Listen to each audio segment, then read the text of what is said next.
So Billy throws a ball. That's Billy. At an angle of 67 degrees to the horizontal. So 67 degrees with an initial velocity of 24 meters per second. Okay. The ball is released at a height of 1.5 meters, so it's leaving Billy's hand 1.5 meters off the ground.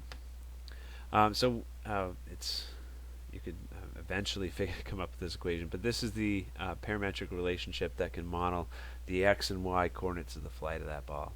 And remember, when we talk about cosine and sine, cosine is connected to the x coordinates in the unit circle because it's the adjacent over the hypotenuse. Sine is connected to the y coordinates because it's the opposite of the hypotenuse. The opposite, when we draw those triangles, is the y-axis. Is the direction on the y-axis, and x is the direction on the horizontal axis. But that's the equation that we're going to want to use for this one, and really it's just, once you have the equation, it's just a matter of plugging in the values where they're supposed to go. V sub 0 is the initial velocity, so that's 24. Theta is obviously the angle of release, so that's 67.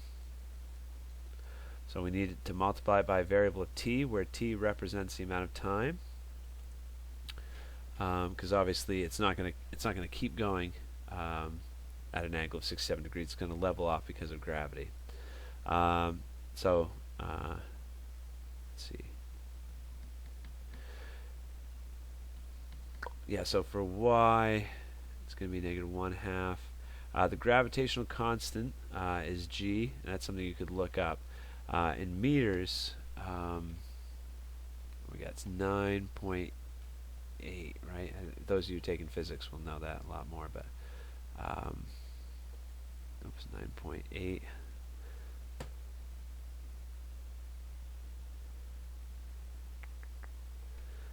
I think I'm going to have to Google it just to make sure. I'm pretty sure it's the gravitational constant is 9.8. So let's type in Google gravity per second. 9.81. Okay. So yeah, 9.8 goes in for g. T is our variable, and then our initial velocity is 24 meters per second. We multiply that times sine of our angle, plus h, which is our initial height of 1.5. So let's see which one matches up. This first option, 24 cosine 67 times t, that's good. And then y is -1.49. So if you multiply -1/2 times 9.8, get -4.9. So that's good, plus 24 sine 67 t times... This is all good. This is probably our answer. This one's wrong because it uses something different for v sub 0 for the initial velocity. Feet per second is, for the acceleration of gravity, is like 32, I think. So that might be where that's coming from. But you could go through all these other options and find out something wrong. Like, again, this is in terms of feet. We're in terms of meters.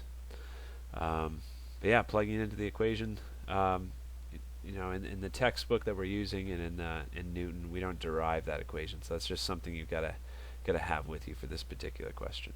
Next part here says how many seconds pass until the ball reaches the ground. So we want to know when y equals 0, right? The ball has hit the ground, so this means the height is 0. So to figure that out,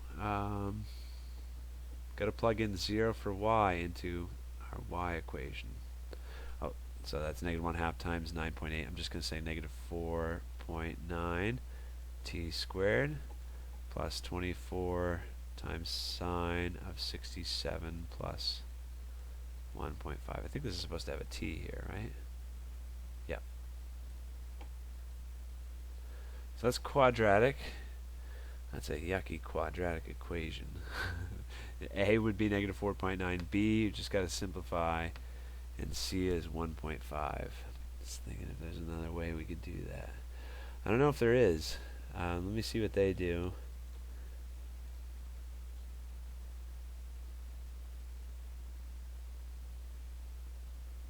Yeah, they use the quadratic equation, so I'll do that with you here. I kind of wrote that messy. Let's clean that up a bit. This is 0 equals -4.9 t squared plus, now this is 24 times sine of 67 in degrees. So here's 67. I'm going to put my calculator in degrees, go to trig, and then hit sine. And I'm going to multiply that value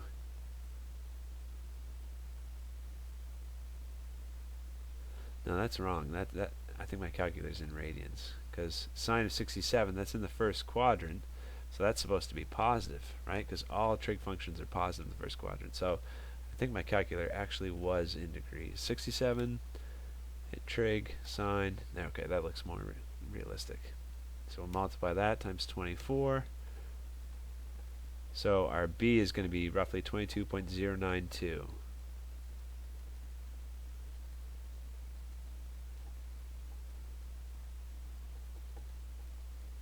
Okay, so there's that same equation, simplified it a bit. Oops, so that's not supposed to be squared. And now you can use the quadratic formula. It's negative b plus or minus the square root of b squared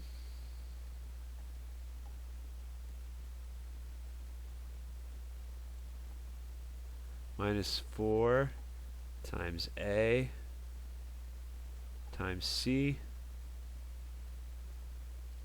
all divided by 2a.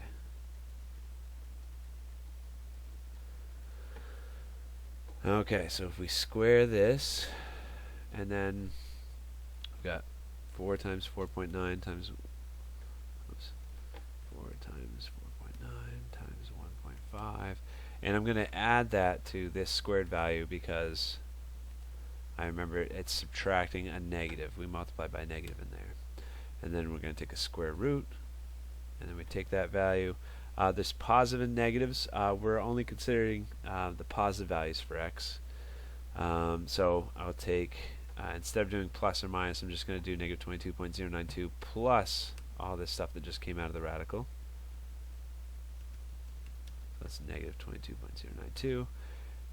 Oh shoot, but we're going to be dividing by negative 4.9. So actually what I want to do is take what came out of the radical, and I'm going to 22.092, that's negative.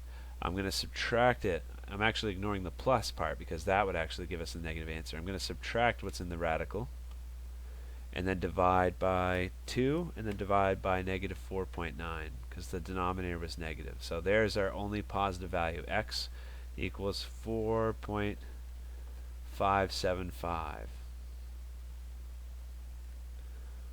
which is what they got if we round to the 10th place.